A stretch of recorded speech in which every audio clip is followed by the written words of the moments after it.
Unang-una, si Mr. Paulo Tantoco ay hindi po kasama sa official entourage ni FL o ni First Lady ng unang ginap. Nakakahiya dahil gumawa sila ng peking police report.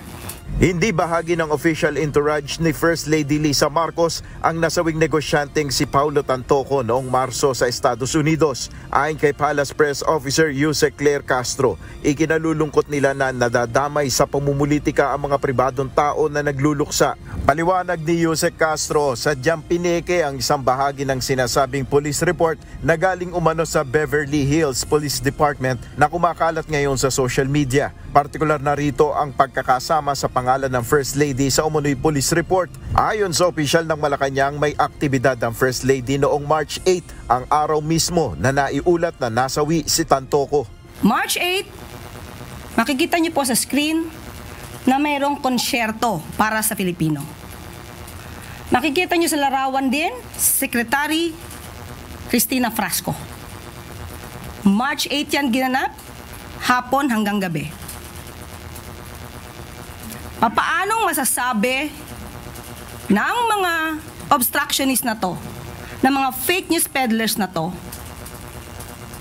ang patungkol sa nakita nilang mga tao doon sa vicinity? Kaya po yan ay dinagdag lamang.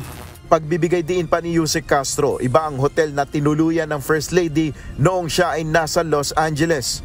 Tandaan po natin, ang unang ginang po, nung siya ay nasa Los Angeles, ay meron po siyang security service na provide ng US.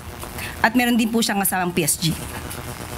Hindi rin po siya nag-stay sa nasabing hotel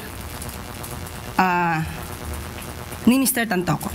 Iba po ang kanyang hotel. Ito ang mga paliwanag ng Malacanang kasunod ng pahayag ng presidential sister na si Senator Amy Marcos. Ayon sa senadora, lumalabas sa mga ulat na kumakalat sa social media na ang pagkasawi ni Tantoco sa LA ay dahil sa cocaine effects. Sinasabing bahagi umano ng entourage ng First Lady ang naturang negosyante upang ipromote ang Manila International Film Festival. Dagdag ni Senator Marcos, mas nakakabahala ang mga kumakalat na aligasyon online na maaaring may personal na kaalaman ng unang ginang tungkol sa mga pangyayari na ito. Kaya nararapat lamang anya na magbigay ng komprehensibong ulat ang palasyo ukol dito.